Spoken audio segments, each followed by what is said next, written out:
I'm Sophia Cruz, 28, gripping Grandma's scarf like a lifeline as I sit through the funeral in Portland, Maine. The room feels staged, Mom faking tears, snapping photos mid-sob. "Bad angle," she hisses, adjusting her pose with surgical precision. Dad debates costs, eyes glued to stock charts. Hours crawl by, tension coiling tighter than the velvet drapes. Then the attorney drops a bombshell. I inherit 22 points, $5 million. Mom's smile freezes. Dad mutters, "No way." My brother glares, suspicion etched into every line of his face. A video flickers on. Grandma and Grandpa, voices firm.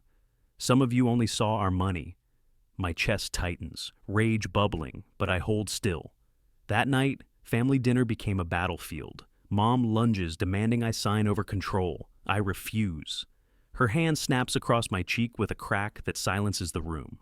"You don't deserve it. You have no say here," she snarls. I stand, pulse racing, walk out, and type. Cancel everything immediately. A move they'd regret by morning.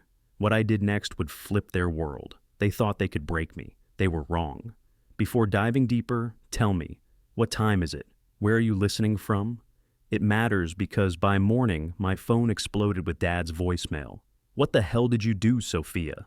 Fix this, or you're done." I replayed it twice, heart hammering. In the background, Mom screams about the power outage, Jacob whining about Wi-Fi, the services I'd canceled the night before, bills I'd quietly paid for months, left their house dark and furious. I couldn't stay. Backpacked, scarf clutched, laptop in hand, I slipped out. The apartment keys dug into my palm, a reminder Dad controlled the lease. One word, eviction papers.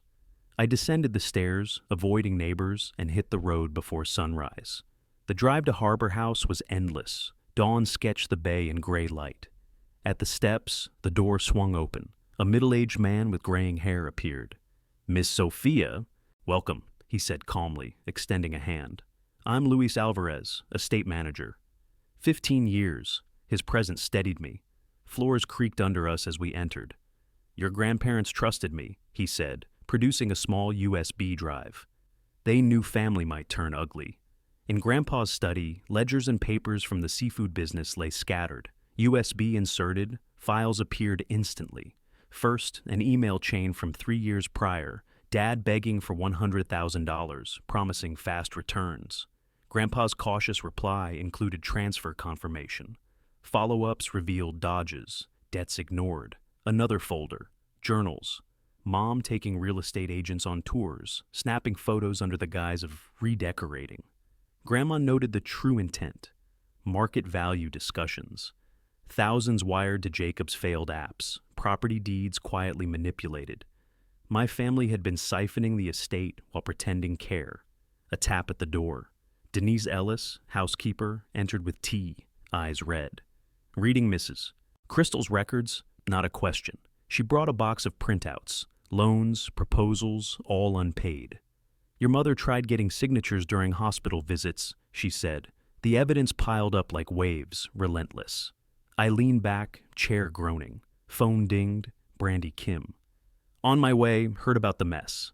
Brandy, my colleague, knew my family's patterns. Minutes later, she arrived, hugged me without words. Together, we sifted through the files.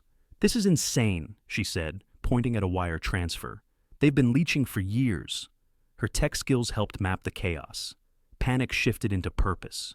Grandpa's words echoed, "Stand firm." By afternoon, the house felt like a fortress under siege. Louise checked in, eyes sharp, offering to secure the gates. "Your grandparents prepared for this," he said, scanning the perimeter. Brandy nodded, determination in her gaze. "We need a plan." I clenched my fists, knowing the battle was only beginning. The next afternoon, I sat at Grandpa's desk.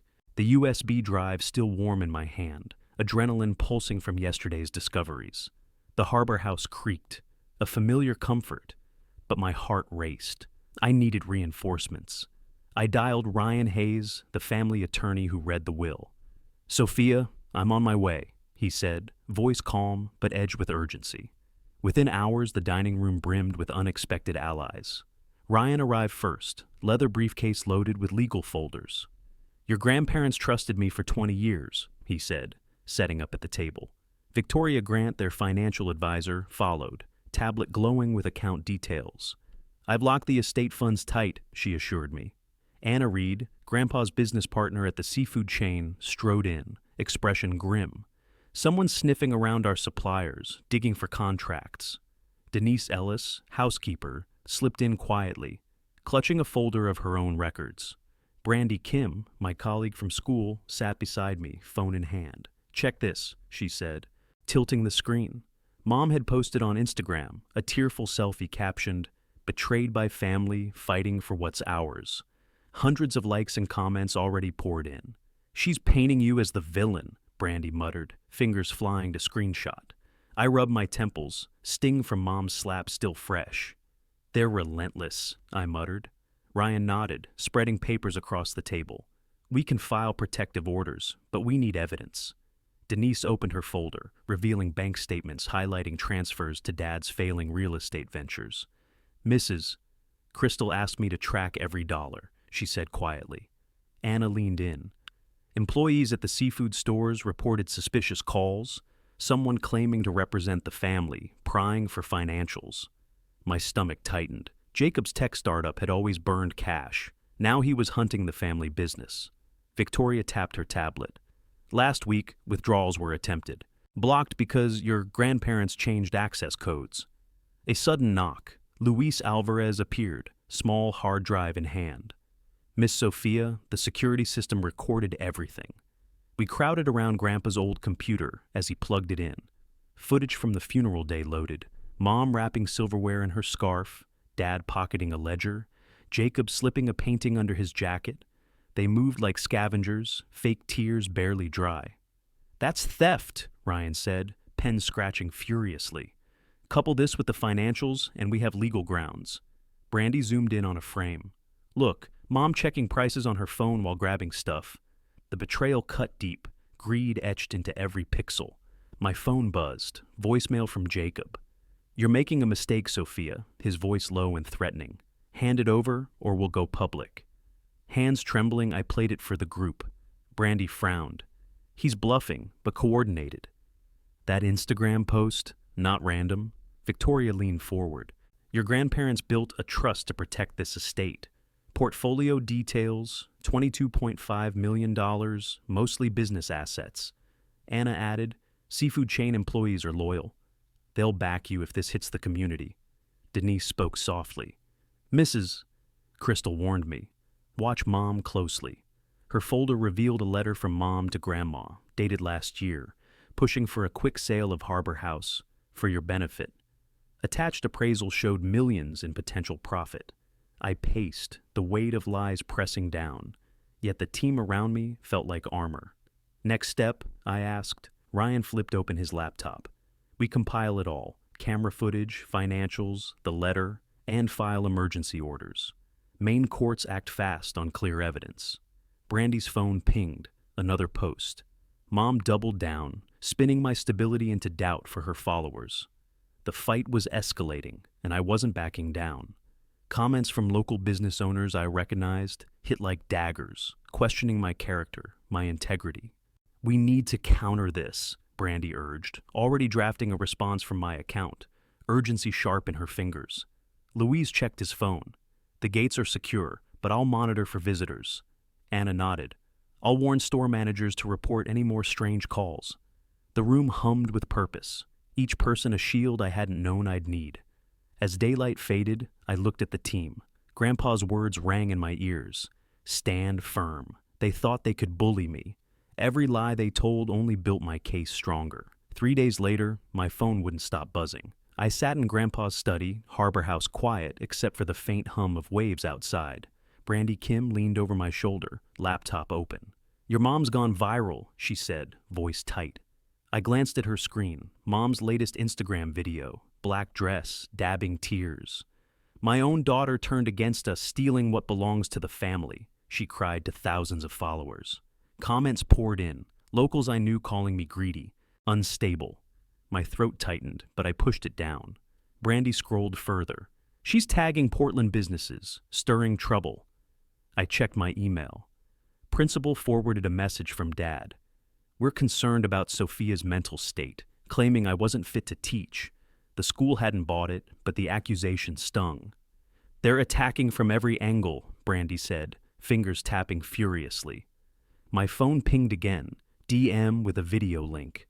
I clicked. Stomach dropped. It was Grandma and Grandpa, or so it looked, voices stilted. Sophia pressured us to change the will, fake Grandma said. We were scared. The video was a deep fake, faces stiff, convincing enough to fool most. This is next level, Brandy muttered, pausing. Jacob's tech skills, no doubt. I called Ryan Hayes immediately. They're escalating, I said, forwarding the clip. This is slander, Sophia, he replied, voice calm but firm. We can use it against them. Brandy, already analyzing, pulled up software. Metadata shows it's 2 days old, she said. Upload trace to an IP linked to Jacob's startup server. Her tech savvy was a lifeline I hadn't expected. Ryan arrived within the hour, briefcase heavier than before. Camera footage from the funeral, Denise's financial records, and now this deep fake. Enough for emergency protective orders, he said, spreading papers across the table. Main courts prioritize clear harassment evidence. I nodded, resolve hardening. File them, all of them. Brandy kept digging, screen glowing with code. Got it, she said, isolating pixel distortions, audio glitches. We can prove it's fake. She emailed her report to Ryan, who added it to the legal packet. This strengthens our case, he said, pen moving fast. They're trying to destroy your reputation, but they overplayed their hand. By next morning, Mom posted again. Photo of me as a teen, caption, she's always been troubled. Locals I grew up with liked and commented, sharp as knives. I felt exposed. But Brandy squeezed my hand. They're desperate, she said. Focus! I inhaled, recalling Grandpa's advice. Keep a clear head. Victoria Grant called. Your parents tried accessing estate accounts, denied thanks to the new codes. Anna Reed texted. Store managers got emails from an anonymous account questioning the seafood chain's stability. Your family, no doubt. Relentless moves, but each gave us more ammunition. Ryan filed protective orders that afternoon, citing harassment, theft, and defamation. Maine's title, 19A, is strict, he explained. With the deep fake and Instagram posts, approval should be fast. By week's end, court responded, temporary orders granted, barring Mom, Dad, and Jacob from contacting me or the business. Violations, fines, or jail. Brandy showed me a draft from my account. Lies spread fast, but truth lasts longer. We held off, waiting for Ryan's guidance. Let the orders hit first, he said, calm but sharp. I stared out at the gray harbor waves, steady against the chaos. My family thought lies could bury me, but every step they took dug their own pit deeper. A week after filing the protective orders, I stood outside the Portland Chamber of Commerce, harbor breeze cutting through my jacket. The luncheon honored Grandma and Grandpa's seafood business, decades of legacy. My stomach churned, knowing Mom, Dad, and Jacob would arrive. Ryan Hayes adjusted his tie beside me. Stay calm. The community is watching. Inside, the banquet hall buzzed, conversation pausing as I entered. Anna Reed, already at our table, leaned in. Employees are here to back you, she whispered, nodding to a group in company polos. Brandy Kim, phone ready, scanned the room. No sign of them yet, she said, eyes sharp. Tom Wheeler, gray-haired chamber president, took the podium. We celebrate the Moreno family's contribution to Portland, he began, holding a plaque. Their seafood chain built jobs and trust. Applause rippled, but my eyes caught movement. Mom swept in, black dress flawless, Dad and Jacob trailing, faces confident as if they owned the place. Mom made a beeline for Tom, voice loud. There's been a misunderstanding about the estate, dabbing her eyes. We're here to claim family heirlooms. Dad stepped forward smoothly. The business belongs to all of us, not one person. Jacob lingered behind, uneasy, avoiding my gaze. I stood tall, legs steady, despite nerves. Those heirlooms were left to me, I said, voice echoing. The will is clear. Gasps rippled. Tom frowned. Mom's smile faltered, but she pressed on. Sophia isn't equipped, confused, unstable. Before I could respond, a voice cut through. Mrs. Larson, neighbor of Grandma, called out, phone raised. I saw you take silverware the day of the funeral. Posted it online too. Murmurs rose. A store manager added, anonymous emails tried scaring suppliers, but we know the Morenos' real wishes. Brandy whispered, check Twitter. Screens showed reporters live tweeting Mrs. Larson, news van, idling outside. Dad snapped, face red. Who called the media? Mr. Coleman, neighbor, raised a hand. I did. Portland protects its own. Mom clutched her purse, composure cracking. This is a family matter, she shrilled. Anna stepped forward, voice slicing through. The seafood chain thrives because of Eric and Crystal's integrity, not yours. Employees nodded, some clapping. A reporter pressed closer, microphone ready. Ryan handed me a folder. Show them. I lifted the will, voice clear. Grandma and Grandpa chose me to carry their legacy. Every move you made proves why. Applause drowned Mom's protest. Jacob's eyes met mine for a fraction of a second. Guilt, maybe. But he stayed silent. Dad grabbed Mom's arm, steering her out. This isn't over, he muttered, hurried. Jacob followed, head down, avoiding the crowd. News cameras tracked them as their facade crumbled. Tom returned to the podium, handing me the plaque. To Sophia Moreno for upholding the Moreno legacy. The room erupted in support. Brandy grinned, snapping a photo. This is going viral for the right reasons. As we sat, Anna squeezed my shoulder. Your grandparents would be proud. I held the plaque, grounded, feeling the weight of truth in town behind me. They tried to tear me down, but Portland saw through the lies. The fight wasn't over. But for the first time, I knew I wasn't alone. 3 months after the mediation, I sat at my desk in the Portland Elementary School, nameplate, Sophia Moreno, teacher, grounding me in reality. The Harbor House had become my fortress, its quiet floors a reminder of Grandma and Grandpa's trust. Weeks of effort had gone into launching the Moreno Foundation, a scholarship for teens training in the seafood trade. Today, the first recipients arrived. 5 teenagers filed in, clutching acceptance letters, eyes wide as I explained the program. Full tuition for vocational courses, living stipends, apprenticeships at the family seafood chain. My grandparents believed in building futures, I told them, handing packets. One girl, nervous but bright, whispered, "This changes everything." I smiled, remembering Grandpa's lessons about work and perseverance. Outside school, Mom's number was blocked after her last desperate Instagram plea. Dad's emails demanding a cut of the $22.5 million went unanswered. Jacob sent one message, requesting a meeting, deleted. Their signatures on the mediation agreement forced the return of stolen items. Silverware, ledgers, a painting, all safely back in the house. Contact was over. Ryan Hayes called with updates. Your parents violated protective orders, he said. They emailed a supplier claiming mismanagement. The court moved fast. Fines hit Dad's crumbling real estate ventures, pushing him toward Chapter 7. His credit score, once his pride, was destroyed. Portland's tight business circle, loyal to Grandpa's legacy, cut ties. That evening, Brandy Kim dropped by with takeout. Your mom's influencer deals are collapsing, she said, scrolling Twitter. Followers had dropped after a local news story revealed her theft and defamation. Civil lawsuits, filed by Ryan on my behalf, loomed. Maine courts didn't tolerate public lies. Brand deals vanished as sponsors fled. Jacob's startup crumbled next. Investors spooked by the family scandal pulled funding. Elder abuse charges still loomed. Maine law could impose probation. His regret-laden emails went unanswered. Their choices had drawn a line I wouldn't cross. The seafood chain thrived under Anna Reed, with employees now sharing profits through a plan I'd pushed. Victoria Grant sent financial reports, investments stable and growing. Your grandparents would be proud, she wrote. Walking the Harbor House, I touched Grandma's knitting basket, untouched since her passing. Their trust wasn't just money, it was values. One afternoon, Luis Alvarez brought a box from the attic labeled "For Sophia." Inside were Grandpa's old business journals detailing the seafood chain's start in the 1960s.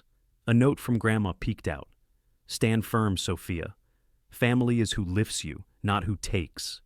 Eyes stinging, I moved forward. At school, a student sat in my office, voice shaking. My parents say I owe them everything, she said, echoing my past. I handed her a packet, guidance on setting boundaries. You're worth more than their demands, I told her, wishing I'd heard it sooner. 6 months later, the Portland Press-Herald ran a feature, Local Teacher Honors Family Legacy. Scholarships, employee profit sharing, and the seafood chain's community impact filled the article. No mention of family drama. Ryan had kept the press clean. The community's support felt like victory. I walked the Harbor House grounds, pausing at a new bench by the water, plaque engraved, Crystal and Eric Moreno, Legacy Through Love. That evening, the team, Ryan, Brandy, Anna, Victoria, Louise, Denise, gathered for a quiet dinner. The dining table, once battleground, now filled with laughter. They were my family, bound by loyalty, not blood. Mom, Dad, and Jacob kept trying. Texts, emails, even a letter from Mom's lawyer. I ignored them all, my phone block list growing. Their attempts to destabilize me were futile. I had built a fortress they couldn't breach. Their empire of greed had collapsed, and in its place, I had built something lasting. The lesson was crystal clear. Loyalty isn't owed to those who betray you. Setting boundaries, harsh as it felt, shielded what truly mattered. 7 students arrived that morning, jittery but eager, clutching scholarship acceptance letters. I handed out packets detailing full tuition, monthly stipends, and guaranteed apprenticeships at the family seafood chain. Grandma and Grandpa built this business on hard work, I told them, watching their faces light up. One boy, barely 16, grinned. This means I can stay here, not leave town. Their hope mirrored what I'd felt learning from Grandpa years ago. I'd stopped checking Mom's Instagram after blocking her number. Her last tearful post, a rant about family betrayal, got no reply. Dad's voicemails demanding a share of the $22.5 million went straight to spam. Jacob sent a text requesting coffee to clear things up, swiped away. Their signed mediation agreement kept them at bay. The returned silverware, ledgers, and painting sat untouched in the study, silent reminders of their greed. Ryan Hayes called, voice clipped. Your parents breached the protective orders again. Contacted a store manager, pushing for control. Maine courts responded swiftly. Heavier fines crushed Dad's real estate deals. His latest venture collapsed under Chapter 7 bankruptcy, credit score obliterated, banks refusing him access. Portland's tight business network, loyal to the Moreno name, blacklisted him completely. Brandy Kim arrived after school, phone buzzing. Brianna's done, she said, showing a local news article.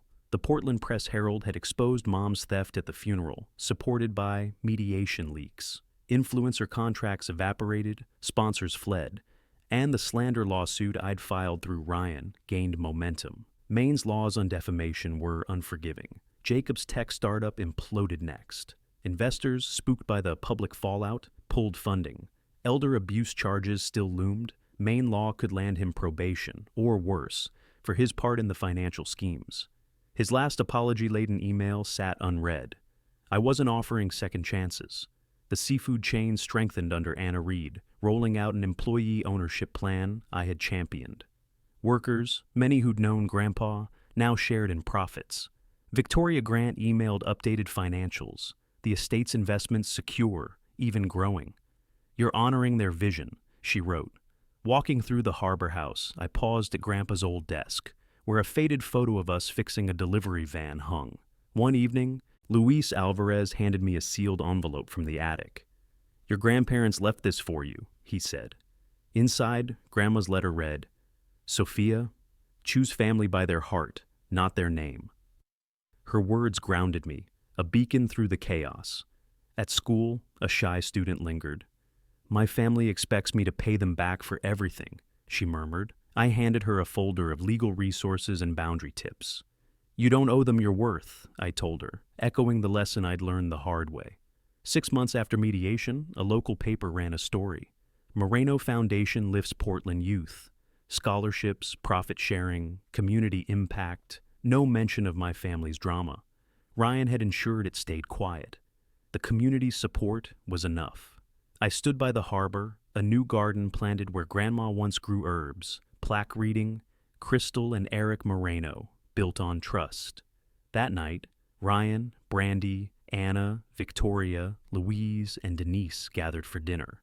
The table, once a battlefield, now held warmth and laughter. They were my family, earned through loyalty, not blood. Mom's lawyer sent one final weak plea. I shredded it. Dad stopped calling, his business ruined. Jacob's startup folded, silence definitive. Their greed had burned their bridges. I had built new ones with those who stood by me. Truth was simple. Family isn't blood if it's built on lies. Protect what matters, and walk away from those who don't.